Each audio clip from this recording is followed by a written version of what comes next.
Okay, magandang umaga po sa inyong lahat at panibagong vlogs, panibagong updates na naman ang ating itatalakay ngayon, di ba? Heto na nga. Grabe guys, nung napanood ko itong video na ito, yung itong interview ni Remulla, sabi ko talaga, wala nang pag-asa ang Pilipinas na ma-solve itong corruption issue na ito. Kawawa nga tayo di ba? Kasi siya, naging ombudsman siya para magserbisyo sa taong bayan. Ano ba ang sabi ng taong bayan ngayon? Ang gustong mangyari ng taong bayan ngayon ay mahuli na yung mastermind sa korupsyon. Di ba? Pero itong interview ni Remulla, nung tinanong siya patungkol kay Martin Romualdez at ni Zaldico, kitang-kita mo sa kanyang mga sagot na nahihirapan siya. Nahihirapan ba siyang sumagot o talagang nahihirapan siyang hulihin itong mga mastermind dito sa flood control project anomaly? Ganyan po. Yan ang tanong ng taong bayan, may pag-asa pa ba kami? Yung mga kawawang mga estudyante natin na walang classroom doon sa bukid. Yan pong ating ipapanoorin itong interview ni Lucci kay Remulla na tinanong siya. Ang taong bayan galit na. Ang dami niyang mga pasakalye, ang dami niyang rason ni Remulla. Ang tanong ngayon ng taong bayan, Remulla, ikaw ba ay tuta ni Martin Romualdez? Ikaw ba ay tuta ni Bongbong Marcos? Na dapat ang isang ombudsman ay hindi papanig sa away politika? Di ba? Hindi naman ito away politika kung sasabihin ng taong bayan, gusto na naming mahuli ang mastermind at mga hinala ng taong bayan na masagot na ni Martin Romualdez at ni Zaldico itong mga paratang na ito. Kasi sila naman yung hawak noon dyan sa House of Representatives, di ba? So Remulla, useless ang pagiging ombudsman mo kung hindi mo kaya itong si Zaldico at si Martin Romualdez. Alam nyo ba kung ano ang kaya niya? Yung mga kaalyado ni Duterte. Yung mga anak ni Duterte. Siyempre si BP Sara gusto niya i-check yung salin. Si Villanueva, ang kaalyado niyang mga, siyempre, kumakampi ni Duterte, ay inuungkat yung kaso na naman. Ano ba ito? Para pang ililihis ang taong bayan sa tunay na issue? Ang tunay na issue, sino ang nagnakaw sa korupsyon, malawakang korupsyon dito sa Pilipinas? Hindi kaya, Remulla? Kayo nang humusga, Mamaya, pakinggan natin dyan si Remulla. Okay? Pero guys, bago ang lahat, bago natin ito pag-uusapan, help me po muna na i-like at saka i-share itong video na ito para guys, kakalat ito sa taong bayan. Okay? Sabay-sabay muna tayong mag-like and share sa Donmar TV. Itong video na ito, like and share. 1, 2, 3, go! Okay, naka-like and share na ba lahat? And also guys, sa mga bago pa lang dito sa aking channel, mag-subscribe na po kayo para lagi kayong updated sa ating mga balita. And at the same time, yung mga cellphone ninyo, ma-notify yan kung meron tayong breaking news, bagong uploads, o kung nagla-live ang ating channel. Ma-notify kayo lahat dyan. Kaya mahalaga po na mag-subscribe tayo sa Donmar TV. 1, 2, 3, go! Ayan, nakasubscribe na ba lahat? Okay, pero bago natin ito papanuurin itong interview kay Remulla na sobra na siyang nahihirapan sumagot. Unahin muna natin itong si Congressman Paulo Duterte ay may patutsada dito sa AFP na si Chief Bronner. Okay? Ito ay patungkol sa yung pinagmamayabang ni Bronner na mga missile ng mga kano, no? Sino ba talaga ang pinoprotektahan mo? Ang taong bayan o itong mga CIA ng Amerika? Di ba? Yan ang malaking tanong eh. Ano bang role mo? Mukha yatang praning na lahat itong mga administrasyong Marcos eh. Di ba? Praning na sila. Hindi ko maintindihan itong bansang ito. Di ba? Sabi ko nga, no, sa aking post sa Facebook page, sabi ko, nami-miss ko na talaga yung naging proud ako sa Pilipinas. Ngayon, proud ba kayo sa bansang ito ngayon? Parang ako, I'm proud to be a Filipino. Pero hindi ako proud sa pinanggagawa nitong administrasyon ngayon. Nakakahiya. Di ba? Di ba? Ito, panoorin po natin ito. May patutsada si Davao City Representative Paulo Duterte kay AFP Chief General Romeo Bronner Ano mang patutsada yan? Baka iiyak si Bronner niyan. Jr. tungkol sa US missile na kaya raw umabot sa China. Ayon naman sa Tama naman eh. Yung hindi ko lang alam kung anong pangalan yan. Sa aabot talaga yan eh. Bakit mo talaga ipapakita yan to create heat sa China? Ipagmamayabang mo talaga yan sa China? Para ma-intimidate ang China? Kupal rin itong si Bronner, no? pagsalita ng PCG for the West Philippine Sea, tila dinidepensahan daw ni Duterte ang China. Di ba? Yan ang patutsada. Yan rin ang nila naratibo nila. Kapag mag-criticize tayo sa mga ginagawa nila, pro-China, pro-China. Pro-China yan, pro-China yan. Ganun kaagad, di ba? Pro-China. Mga Duterte, pro-China yan. Ang hindi nila, sa strategy kasi, wala sila dito. Sila Bronner, sila Gibo, Chuduro. Wala. Kayabangan lang, sa own opinion ko ito kayabangan lang po ang nakikita ko sa kanilang liderato dyan. Yabang-yabang na hindi daw tuta sa China, ganun. Pero when it comes to strategy, wala naman sila. Wala sila sa strategy. Palpak sila sa strategy. So, ang ibig ko bang sabihin is, let's be practical. Bakit tayo magmamayabang sa China? Bakit tayo magpa-astig-astig sa China? Bakit tayo parang matapang-matapang tayo sa China? Mas matapang pa tayo sa China. Hindi ganon. Ang laro po dito is the future of the Philippines. Na kung makipagbakbakan tayo sa China, hindi natin kaya. And that's the real truth. Masakit siyang isipin pero hindi natin kaya. Now, ang strategy na ginagawa ninyo ngayon is simply wrong. Ini-intimidate mo yung China. Tingnan nyo, winoter cannon tayo.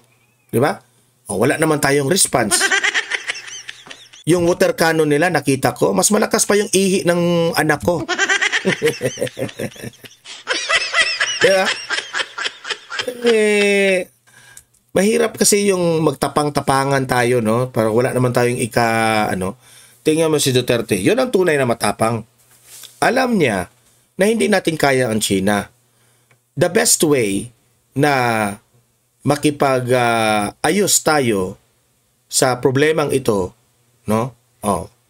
Akin yan. Ang China rin. Akin to. May problema tayo dyan. Inaangkin nila, inaangkin rin natin. Kung makipagbakbakan tayo, sabog tayo. So anong ibig kong sabihin? Ngayon, yes, dinidefend natin yan na atin yan. Pero, kung isusugal natin ng ating mga sundalo, kawawa naman. Na ang tunay na mangyari dyan, wala tayong tamang kasangkapan para makipagdigmaan dyan. Ang tamang solusyon dyan is makipag-negotiate po tayo ng maayos in a friendly way. Di ba? Enemies to none, friends to all. Friends to all, enemies to none. Vice versa. Di ba? Makipag-ayos tayo. Ipaunawa natin sa kanila na ito, amin to. Kung you think na sa inyo yan, teka muna. Pag-usapan natin na ito mabuti. For the meantime, na hindi tayo nagkakaunawaan dito sa bagay na ito, share muna tayo. Huwag nyo kaming i-water cannon, hindi rin kami let's share, joint explore the area para naman lahat tayo makinabang. Kung hindi natin kaya ngayon na makiayos, maybe in the future maayos natin ito. For now, kung hindi natin kaya, kung hindi talaga natin ito maunawaan, share muna tayo. Ganon ba? Wala silang ganyan Sila Tariela, silang Bronner, mga gunggong. Wala silang ganyan na mga strategy. Narito ang Agenda Weekend Report ni Andrea Salve. Sinusugal daw ni Armed Forces of the Philippines Chief General Romeo Browner Jr. ang buhay ng mga Pilipino para magpakitang gilas sa Estados Unidos. Yan ang mainit na reaksyon ni Davao City 1st District Representative Paulo Pulong Duterte sa sinabi ni Browner na kayang umabot sa China ang US-deployed Taiwan. Ayan yan ang pinatungkulan ni Congressman Paulo. Na yan aabot yan sa China. Anong ibig sabihin yan? Tinatakot mo ang China?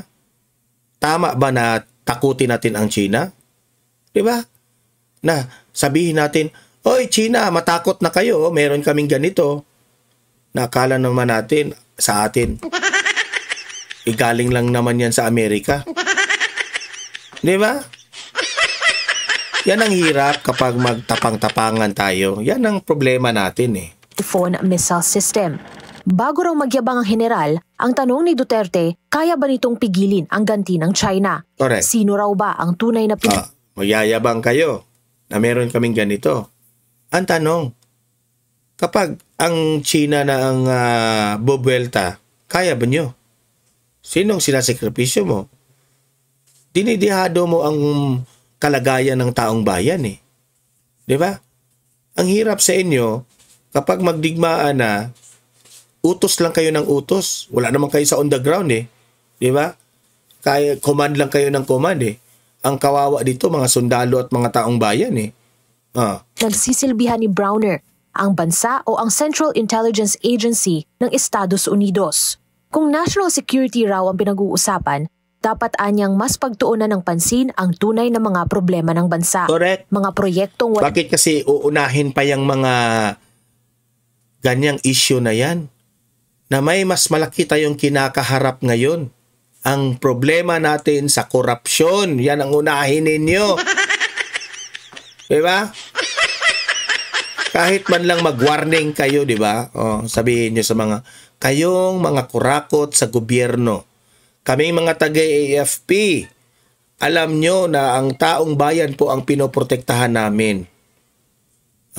Sige, mangurakot kayo.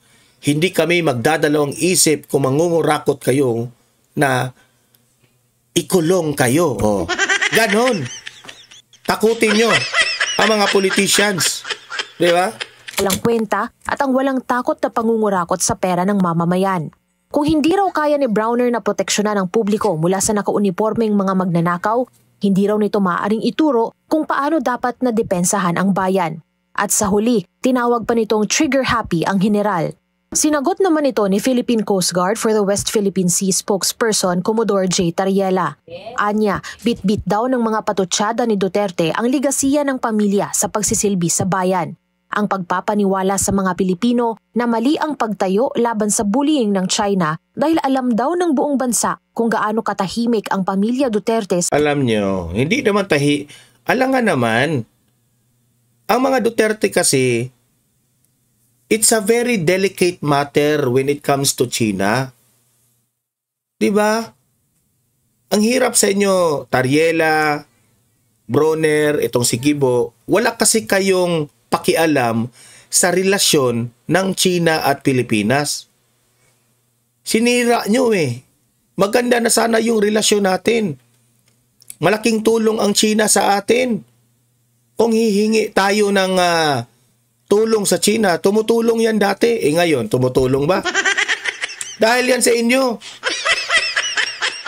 Yan ang hirap sa inyo eh. So, dahil sa sobrang tapang nyo, wala kayong pakialam sa relasyon sa China. Sasabihin nyo kaya, pro-China, pro-China. Yun lang naman ang kaya nyo eh. Ang taong bayan nga, ang gusto ng taong bayan, masolve na yung issue na yan. Now, sa mga ginagawa nyo diyang strategy niyan, mali talaga yung strategy nyo dyan. Hindi yan masosolve. Masosolve yung gusto nyo if you will overcome China. Na ang tanong, kaya nyo bang i-overcome ang China? Gago pala kayo eh. Hindi nyo kaya yan, ha? Oh, makipagkaibigan tayo, diplomatic way. Paano yan? Nagpakita kayo ng missile, diplomatic way ba yan? Pananakot yan sa China, mga gunggong. Sinong hindi iinit dyan? Diba? Sa mga insidente ng harassment sa West Philippine Sea, hindi raw pagyayabang ang sinabi ni General Browner tungkol... Anong hindi mapagyayabang? Delikadesa nga. Nagpapamedya kayo, pinakita nyo yung missile na yan. Para ano? Para bombahin nyo yung mga isda dyan? Hindi naman siguro para sa isda dyan.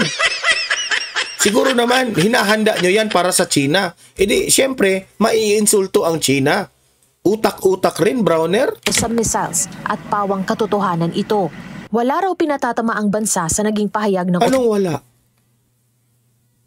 Sige nga, maniniwala ba ang China yan? Hindi naman siguro uto-uto ang China na hindi sila ang tinatakot ninyo. O sige nga, let us say hindi niyo tinatakot ang China. So, let us say, nagpakitang gilas lang kayo dyan. Pero anong iisipin ng China? Meron na pala silang ganyan. So mag-ingat na tayo. Ganon. O, kung sasabihin ng China, meron na pala kayong ganyan. Sige, gagawa pa kami ng maraming ganyan. O, patay tayo. Wala rin ito sa utak eh. Opisyal at pinaninindigan daw nito ang isang malayang Indo-Pacific. Tinawag din ni Tariela na deflection ang binanggit ni Duterte tungkol sa CIA. Hindi kasi maganda yung magpapakita kayo ng ganyan. Diba? Tapos, nandyan pa yung EDCA sites niyo. Saan nakatutok yung EDCA sites niyo? Sige, maitanong nga. Halatang China ang pinaghahandaan. Di ba? Pag-iiwas sa tunay na mga isyong kinakaharap ng mga Pilipino sa WPS gaya ng water cannon attacks. Panghaharang sa mga mangingisda sa Baho de Masinloc at militarisasyon ng China sa karagatang dating pinagsasaluhan. Kung meron daw isinusugal ang buhay ng mga Pilipino, yun daw ay ang mga nagpapanggap na hindi totoo ang mga banta habang nakikipagkaibigan sa Beijing. Hindi raw kapayapaan ang tinatag... Tingnan nyo ang utak nila, di ba? Tingnan nyo ang utak nila. Pinagbibintangan pa itong mga opinion ng mga Duterte. Pinagbibintangan pa nila na yun yung nagpapanggap raw na para naman yun, kahit sinong bansa, Tariela, Browner, kahit sinong bansa gusto ng peace. Ayaw natin ng gulo. Tingnan nyo ang nangyari sa Japan. Bakit ang Japan ngayon is kapag merong mga conflict sa mga bansa, lagi yung sasabihin ng Japan, peace on earth, peace on earth. Why? Kasi ang Japan, nararanasan na kasi nila na binomba sila. At hindi po madali. How many times na ang Japan ay na-involve sa giyera? Ang taong bayan po ang kawawa. Ang Japan kasi, naranasan na nila kung gaano kahirap. Tayong Pilipinas, naranasan ba natin?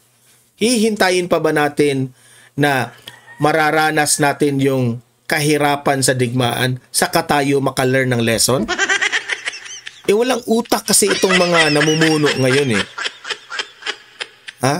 Buti pa yung si FPRRD pa yung presidente, matino yung mga utak nyo eh. Ngayon kasi sa administrasyong Marcos, wala. Pati ang presidente natin, umaasa lang sa mga nagibo, Chudoro, walang sariling direksyon ang bangag na presidente. Kaya nagkagulo. Buyod ni Duterte sa kanyang pahayag, kundi pagtatanggol sa China. Sa isyu ng korupsyon, Nandiyan naman tayo sa pagtatanggol na China. Hindi na tinatanggol ang China nga. Pinoprotektahan na to ang taong bayan. Kaya nga na hindi natin ipoprovoke ang China for the security sa ating bayan, for the safety sa taong bayan. Yan ang hindi nyo maintindihan eh. Yang diin ni Tariela na hindi ito bagong imbensyon. Lumala pang araw ito noong COVID-19 pandemic na tumama sa administrasyon ni former President Rodrigo Duterte, ama ng mambabatas na naungkat ng nooy Senate Blue Ribbon Committee bilang Farmally scam. Hindi raw sila trigger happy dahil malinaw ang kanilang defense posture, kapayapaan at pagpapalakas ng soberanya sa pamamagitan ng pagpalakas ng soberanya. Hanggang ngayon, umasenso ba tayo? Lumalakas ba? Unahin nyo muna yung corrupt. Kapag wala ng mga corrupt officials dito sa gobyerno, talagang lalakas ang soberanya natin. Yan ang totoo. Unahin nyo isolve ang corruption issue sa Pilipinas. Itong mga corrupt officials of the Philippines. Unahin nyo yan, AFP. Takutin nyo yan, mga corrupt na yan. Takutin nyo. Unahin nyo. Lalakas ang soberanya natin. Sa totoo lang. Kakaisa. Ang kailangan daw ng Pilipinas, mga leader na nagtutulungan at hindi nagtutulak ng pro-China narratives. Tingnan nyo, pro-China. Ako, pinag-pray ko talaga kapag presidente si BP Sara, tanggalin na kayo lahat dyan, sa totoo lang. Kayo yung pahirap sa bayan eh.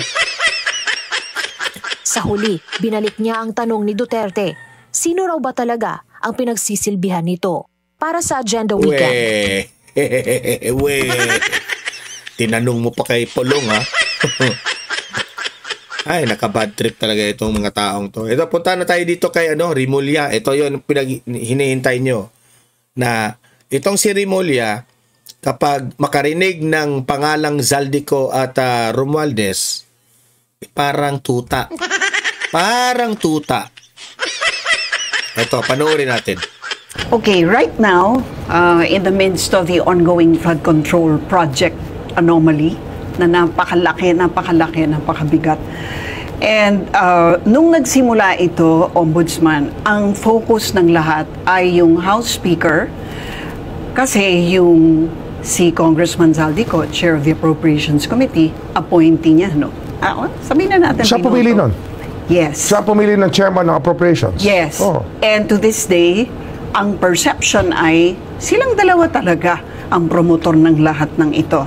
You agree with that? Ano yan eh? If there's a mistake of omission or sabihin natin omission, ito na yon. It's the worst that ever happened. What omission was that? Hindi kailangan niya parindigan yung kanyang pagpili kay Zaldico. Ayun na nakikita ko. Kasi, kung liability lang, kailangan dalhin talaga yung ebidensya. Mahirap magdemanda na walang ebidensya. May patutsada. Yan ang justice natin. Para magsampa ka ng demanda kahit kaninong tao, ebidensya hinahanap ko. Di ba? Wala siyang ibang sinabi. Wala siyang ibang sinabi. Ebidensya. Ang sa totoo lang, Rimulya, ang gulo-gulo mo eh. Kapag si Zaldico at si Martin Romualdez, kailangan ng ebidensya. Tama naman eh, kailangan ng ebidensya. Pero yung kay Kibuloy at ni Duterte, kahit walang ebidensya, huli. Panagutin. Yan ang hirap eh. Diba? Diyan kasablay, Rimulya eh. Kapag si Zaldico at si Martin Romualdez, dapat mag-ingat tayo. Dapat, bago natin akusahan, may ebidensya. May ebidensya sana. Ganun. May ebidensya. Pero kapag mga kaalyado ni Duterte, si Villanueva, may sikreto. May sikreto itong si Martires. Sikreto. Wala pang 24 hours, nandyan na si Torre, huhulihin na si Kibuloy at si Duterte. Yan, huli ka agad. Kung anong gustong gawin, gawin na kaagad. Saan yung ebidensya nun? Saan yung ebidensya nun? Remulla. Halatang halata ka, Remulla, na tuta ka talaga. Tuta ka talaga, sa totoo lang. Tuta ka talaga. Yun naman ang tema namin kahit sa DOJ. Hindi kami nagpa-file ng kaso pag walang ebidensya. Yun lang sinasabi ko sa mga tao na talaga sobrang galit. Huwag kayong magagalit. Gawin nyo yung trabaho nyo maghanap ng ebidensya. Yung galit, masisira lang ang discarding nyo dyan. Huwag kayong magagalit. So wala pa bang nakikitang ebidensya doon sa mga... Wala pa bang nakikitang ebidensya? Ha? Bilyon na ang nawala, Remulla. Wala pa bang ebidensya? Yan ang pinagtataka ng taong bayan eh. Kapag si Zaldico at si Martin Romualdez, hanap muna tayo ng ebidensya. Remulla, naglatagan si Vince Dizon nga. Pumuputi na yung buhok. Ang daming ebidensya. Ang daming ebidensya, Remulla, ghost projects, kung sa anong mga corruption yan. Bilyon ang nawala. Ebidensya. Ay, nako. Pang lumalabas, wala pa. Wala pa talagang... Well, yung driver na naghatid ng basura. Yan. Yung driver na naghatid ng basura. Hindi pa ba ebidensya yun? Tingnan nyo paano niya sinagot. Hindi ba testimony yun na direct? Nawawala nga yung... Hindi driver yun. Yung taong yun na kasama, nawala. Hindi sumipot sa DOJ. Hanapin nyo. Kayang nyo nga hanapin si Kibuloy. Hanapin nyo. At yun nga yung naging problema. Sabi niya, gusto niya magpa-witness protection program. Nung tinanong siya, parang hindi niya naintindihan yung binasa niya. Hanggang ngayon, hindi pa siya sumisipot ulit. Parang hindi naiintindihan yung binasa niya. So, kinokontrol mo na yung sinasabi niya? Are you sure? Are you sure na hindi niya naintindihan sinabi niya? Huwag kang gumawa ng istorya, Remulla. Kasi kami, taong bayan, nakita namin yung hearing ni Blue Ribbon Committee doon. Yung si Lacson ng Blue Ribbon Committee, yung tinanong nga ni Marcoleta yan. Nakita namin lahat yun. Sabihin mong hindi niya naiintindihan mo, kaya tang fake news ka, Remulla. Naintindihan niya yun. Siguro, opinion mo lang yan. So, hindi ka naniniwala? Parang may kalabuan. Kailangan natin na mas pa yung... Diba? Mas... Kung may lumutang na ebidensya, malabo. Malabo. Basta si Romualdez at si Basta si Romualdez at si Zaldico, pag may lumutang na witness, malabo yan, malabo. Malabo yan. Wala kaming oras niyan, malabo yan. Pero si Duterte na, si BP Sara, kung merong ebidensya, okay. Hanapin yung witness na yan, hanapin. Hanapin na, ngayon. Talagang makikipag-usap ng mata sa mata. Kasi ito, mailap masyado. Tsaka... mailap masyado. Hindi siya interesado. Yung binasa niya, kababasa niya lang na kanyang sinumpaang salaysay. Tapos, pagkatapos nun, nung tinanong siya tungkol sa kanyang sinumpaang salaysay, ang sabi niya, hindi niya raw kailangan ng witness protection program. Pero yun ang kanyang sinabi, na dahilan kung bakit siya na ron humaharap para raw magkaroon siya ng witness protection. Kaya nga hindi siya kailangan ng witness protection program. Kasi po, sa pagkakaalam namin, kaya niya na protektahan niya ang kanyang sarili. Kaya nga, hanggang ngayon nawala siya Pwede mo namang ipatawag siya. Di ba? Okay. So, anong basa mo ron? Dinikta sa kanya yon, binigay sa kanya yon? Pinapirmahan sa kanya yon, hindi niya nababasa yon. Nino? Kung sino man, nag-ooperate. May operator. Well, si Senator Marcoleta ang nagdala sa kanya noon No, pero may nagsabi sa akin na meron pang iba. Isang operator na dati within the Malacanang within the Malacanang circle and within the political circle. Okay. So, hindi ka naniniwala doon, in effect, and you're not going to pursue him anymore? Sana sumipot siya eh. I have too much to do, Luchi. Kung dyan ako kapag si Martin Romualdez at si Zaldico at merong mga witness, I have so much to do. Mali ba? Wala yan. Busy ako.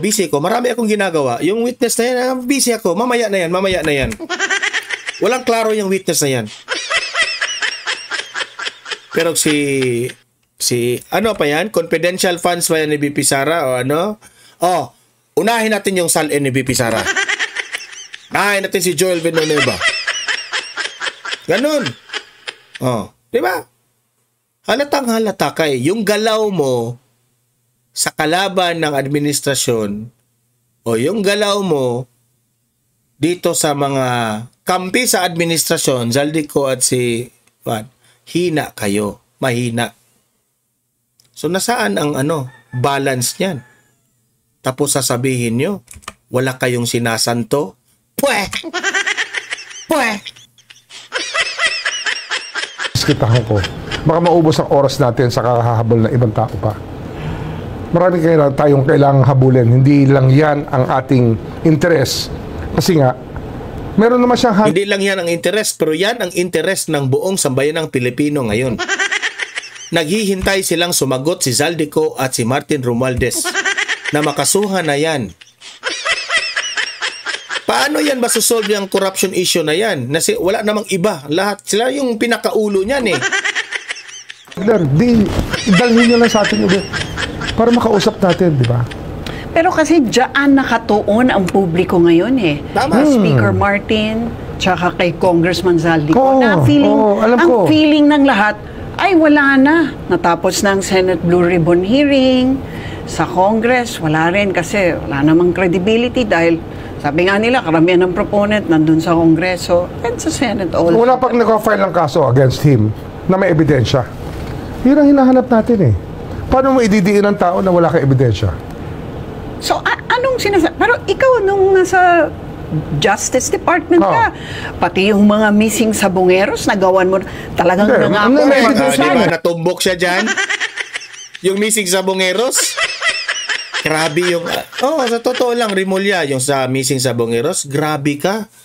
Grabe yung ginawa mo doon. Talagang ginamit mo talaga ang resources ng gobyerno para hanapan ng ebidensya, maghanap ng ebidensya.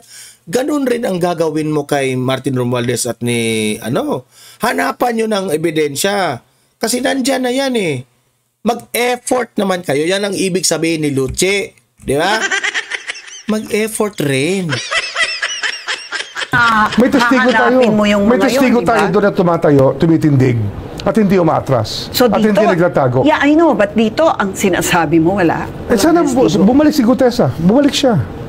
At patutuhanan niya yung sinabi niya. Yun pa lang eh. Sana mayroon pa ibang sumipot.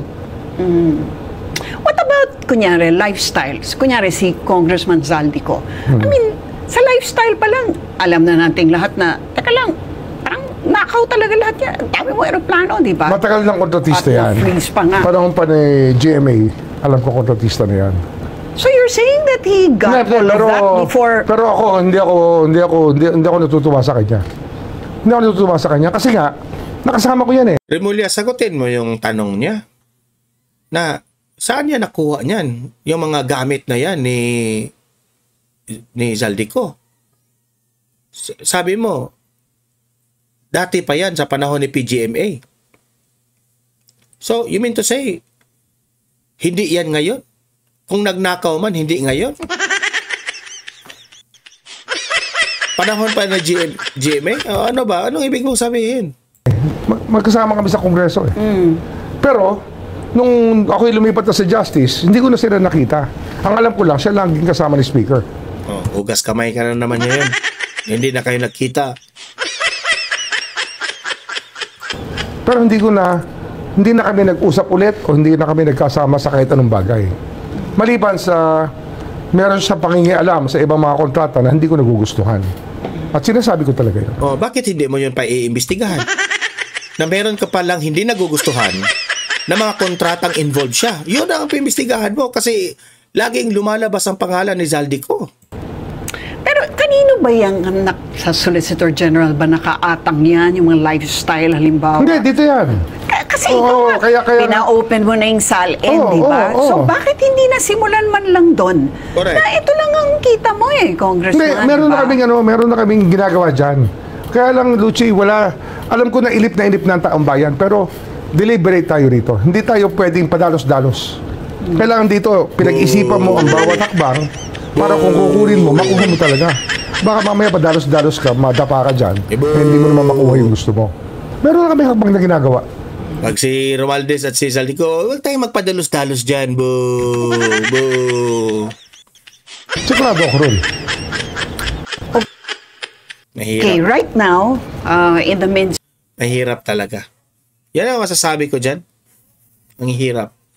Hanggat si Bongbong Marcos ang presidente, walang chance na maimbestigahan itong si Zaldico at si Martin Romualdez. Opinion ko yan opinion ko yan. Kawawang bayan. Ito, hindi ko pa narinig ito Sabay-sabay tayong pakinggan. Ano ang pag-asa ng appeal ni Tatay Digong sa ICC? Alamin po natin yan dito kay dating spokesperson, Attorney Harry Roque. Magandang linggo po sa inyong lahat kayo po ay nakapagpahinga na, kayo po ay nakapagsimba. Ako po galing po ako sa simbahan ngayon. So, at least, nakadalawang simba po sa isang buwan. Yung unang Sunday at saka ngayong last Sunday. At marami naman tayong dapat pasalamatan sa Panginoon at marami rin tayong hinihingi na tulong sa Panginoon. Dahil napakahirap po talaga na mawalay sa pamilya at maraming mga karamdaman, maraming mga pagsubok na hinaharap. Pero sabi naman ng Panginoon, and because this is Sunday, so hayaan nyo na akong mag-preach ng kaunti. Ask and ye shall receive. So, ayan naman pong ginagawa natin at naniniwala tayo sa kapangyarihan ng mga pagdasal. Now, ngayon po pag-usapan natin na basura na po yung dalawang motion ni Tatay Digong sa ICC. Unang-una, yung para sa interim release, para sana siya ay panandaliang makalaya. At pangalawa, doon sa motion to dismiss na walang jurisdiction ng hukuman. Now, ano ba ho ang mangyayari sa susunod? Well, dyan po sa ICC, itong mga desisyon na ito po pwede nang maapila agad. Hindi naantayin hanggang matapos yung kaso. So, parehong motion po ay po pwede nang maapila sa Appellate Tribunal. Now, pero ang tanong, ano ba ho ang pag-asa ni Tatay Digong? Doon sa dalawang motion na yan, o apila na ihahain ng mga abogado ni Tatay Digong o na ihain na. Yung una-una, yung interim release, at saka pangalawa, yung lack of jurisdiction. Well, pareho pong importante yan. Kasi yung interim release, 80 anyos na po si Tatay Digong, nahuhulog, tumatama ulo, nawawalan ng malay, talagang hindi na po siya makakatagal dyan. At ako ho, dahil ako po ay tumira sa refugee center, ang problema po dyan, dito sa Holland, wala po silang kitchen sa mga kulungan. Ang pagkain po ng lahat ng pinapakain ng Dutch government ay ino-order sa isang kumpanya at ang sinisilbi po sa mga kinakailangan na mapakain ng Dutch government ay yung microwavable meals. Unfortunately, ako po, hindi ko talaga makain yan. Kaya nga, ang laki nang nawala sa aking timbang. At siguro ganyan din ang nararanasan ni Tatay Digong, kaya ang bilis din na pumayat ni Tatay Digong. Yan po yung mga microwavable, hindi ko po makain talaga. Yung konting nakakain ko, yung manok, napakaliit naman po, isang maliit na yung parte ng paa, na hindi pa yung buong paa, kundi yung nasa baba lang, yan lang nakakain ko. Kaya nung ako'y nasa refugee center, ako'y lumalakad ng 45 minutes papunta at 45 minutes pabalik para lamang makabili ng makakain ko pagkain sa pinakamalapit na grocery. Ganun kay layo po yung refugee center sa pinakamalapit na grocery. So ako po, nabuhay ako doon sa refugee center ng 5 linggo kasi nakakabili naman ako sarili kong pagkain. Si Tatay Digong, hindi naman po pwedeng bumili ng sariling pagkain, forced to good siya, kaya naintindihan ko kung bakit siya nawalan ng napakalaking timbang. So, kailangan talaga makalabas siya sa kulungan, maski hindi sa Pilipinas, para lamang una may magbantay sa kanya, pangalawa, makain niya yung gusto niyang kainin, dahil po pwede naman siya magpaluto kapag meron na siyang sariling tahanan. So, importante sa lalong mabilis na panahon na magkaroon din ng interim release. At syempre yung jurisdiction, para sa hindi nakakaintindi po, no? Ang jurisdiction ay yan po yung kapangyarihan ng isang hukuman para litisin ng isang tao para sa krimen na nagawa at saka kung merong jurisdiction yung hukuman sa tao na linilitis. No? At ibig sabihin po niya kapag nagwagi yung sinasabi ni Tatay Digong na walang jurisdiction kasi nagsimula yung preliminary investigation 2 taon na ang nakalipas matapos tayo magbitiw sa ICC, wala na pong kaso. Dismiss na yan. Kaya napaka-importante po ng jurisdiction. Well, ano pong tingin ko no, sa dalawang motion? Well, tatapatin ko po kayo. No? Medyo dehado tayo. Kasi bilang isang abogado, talaga namang pong kapag nagdesisyon na ang isang naunang hukuman, hindi mo masasabing 50-50 ang chances mo. No? More of 60-40. 60 na hindi ka mananaig, 40 na po pwede kang manaig. Now, dun sa dalawa, ang tingin ko, mas mahirap makamit yung interim release. Bakit? Well, kung babasahin niyo po na mabuti yung desisyon, no? Unang-una, ang sabi ng hukuman, hindi kasi in-address ng mga abogado ni Tatay Digong yung issue kung malakas ba yung ebidensya labang kay Tatay Digong. Wala pong pagkakaiba yan sa proseso sa Pilipinas na po pwede ka magkaroon ng interim release pero dapat ipakita mo that the evidence of guilt is not strong. At sa ngayon naman, wala pang finding na meron man lang probable cause. So, importante na nung paghingi ng interim release, kinuwestiyon na yung ating yung issue kung malakas ang ebidensya o hindi. At ang sabi ng hukuman, hindi naman daw in-address yan no, doon sa motion ni Tatay Digong. At pangalawa, dahil ang sabi ng mga abogado ni Tatay Digong, nagsabi ang prosecution na hindi na nila tataluhin yung issue na siya ba ay flight risk, siya ba ay po pwedeng gumawa pa ng ibang mga krimen, hindi na masyado diniscuss yan ng mga abogado ni Tatay Digong dahil nagkaroon daw ng commitment itong mga prosecutor na wag nang i-challenge yung issue na kung siya ay magiging flight risk o siya ay baka kagawa pa ng ibang mga krimen no? Habang siya ay nasa panandaliang kalayaan. No? Pero ang sabi ng hukuman, kinakailangan pa rin i-discuss yan isa-isa. No? Well, kung maaalala nyo, nagsalita naman yung abogado ni Tatay Digong na sinabihan daw siya talaga ng mga prosecution na hindi na sila tutultol sa provisional release. Siyempre, maraming sa ating nagtaka na bakit inanunsyo yun. Kasi kung merong ganyan talagang kasunduan, dapat yan pribado na lang. Kasi siyempre, kung maisa publiko, baka na maisipin ng tao, lalong-lalo na yung mga biktima na nagkukonsabahan ang prosecution at ang depensa. No? So anyway, anong tingin ko dun sa interim release? Well, ulitin ko po, no? Sa buong kasaysayan ng ICC, sa pre-trial chamber, hindi pa po sila nagbibigay ng interim release sa kahit sino na akusado ng core crimes. Ibig sabihin, akusado ng yung mga krimen na dapat linilitis talaga ng hukuman. War crimes, crimes against humanity, at saka yung crime of aggression. No? Ang nabibigyan lamang ng provisional release ay yung mga akusado na accused ng paglalabag dun sa tinatawag na crimes against administration of justice. Yung mga pamimeki ng mga testimonya, pananakot sa mga witnesses. Yung mga yon na hindi naman nasasakdal for war crimes or crimes against humanity na bigyan ng provisional release. Meron pang isa po, si Lubanga. Yan po ay nabigyan ng provisional release. Siya po ay akusado ng crimes against humanity at war crimes. Pero, ang nagbigay po sa kanya, appellate chamber. Yung pre-trial chamber po, hindi nagbigay sa kanya ng provisional release. At yung appellate chamber na nagbigay ng provisional release ay nag-dismiss eventually ng kaso, reverse yung finding of guilt dahil sa tingin nila hindi nga napatunayan yung guilt beyond reasonable doubt dahil may isang elemento na hindi napakita ng prosecution.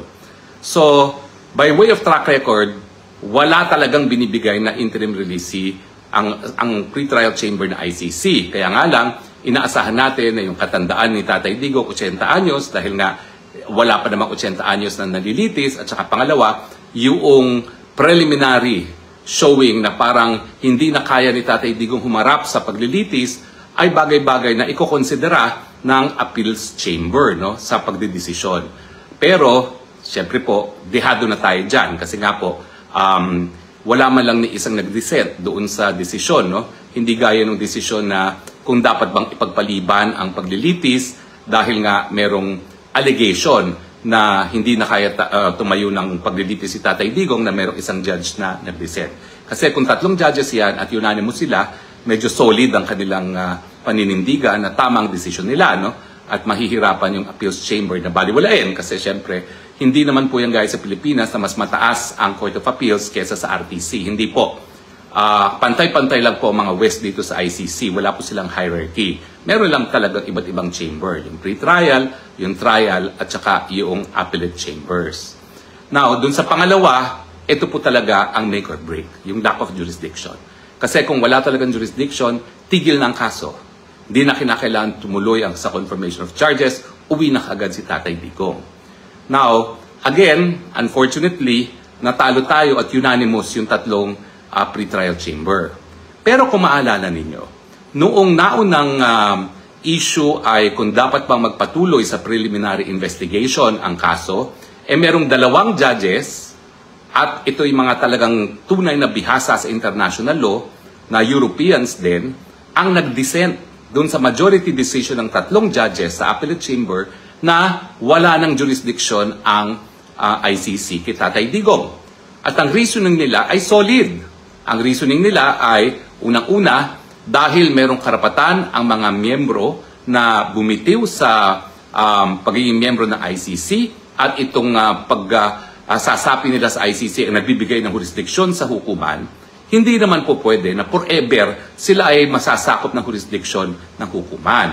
So ang sabi ng 2 dissenting judges, ang balanse ay nakamit dahil binigyan nga ng karapangyarihan na bumitiw ang mga bansa sa pagiging miyembro at hindi sila magkakaroon ng obligasyon na forever na dapat makipagtulungan sa hukuman. Ang pagbalanse dyan ay kinakailangan yung effectivity ng pagbibitiw ay sa loob lamang ng 1 taon matapos ma-deposit ang instrument of ratification. So kinakailangan ang hukuman gumalaw doon sa loob ng 1 taon matapos na deposit nga ng instrument of withdrawal. At ang issue is, kailan ba dapat gumalaw ang hukuman? Ang sabi ngayon ng pre-trial chamber, yung preliminary examination na ginagawa ng prosecution lamang ng walang kahit anong partisipasyon sa hukuman ay sapat ng dahilan para makonclude na nagsimula na yung proseso na hindi na po pwedeng itigil kung ang isang bansa ay bibitiw sa pagiging miyembro ng ICC. Pero ang sabi naman ng 2 dissenting judges na sa tingin ko mas dalubhasa dun sa 3 nagdesisyon ng majority opinion, mali yan. Kinakailangan yung korte mismo ang gagalaw sa loob ng 1 taon. At pag sinabing korte mismo, ang kauna-unahang chamber ng korte na dapat gumalaw ay yung pre-trial chamber. So ibig sabihin, yung kauna-unahang pagkakataon na gagalaw ang pre-trial chamber sa confirmation na dapat magtuloy sa preliminary investigation, dapat yun ay nabigay ng hukuman sa loob ng 1 taon lamang. Kaya nga yung 2 judges ay nagsabi, dissent sila. So in other words, bagamat ang track record ng ICC ay talagang hindi nagbibigay ng interim release, may pag-asa pa. Baka naman mahabag sila sa edad at saka dun sa mga kondisyon na ni Tatay Digong. Pero pagdating dun sa jurisdiction, laban tayo. Dahil yung 2 versus 3 na majority, yung 2 yon mas dalubhasa kaysa dun sa 3. Siguro sa susunod, i-analyze ko kung bakit ko sinabi yan. Kasi mas bihasa sila sa international law, mas matagal ang kanilang naging karanasan bilang mga mahistra. So, 2 against 3 ito ha?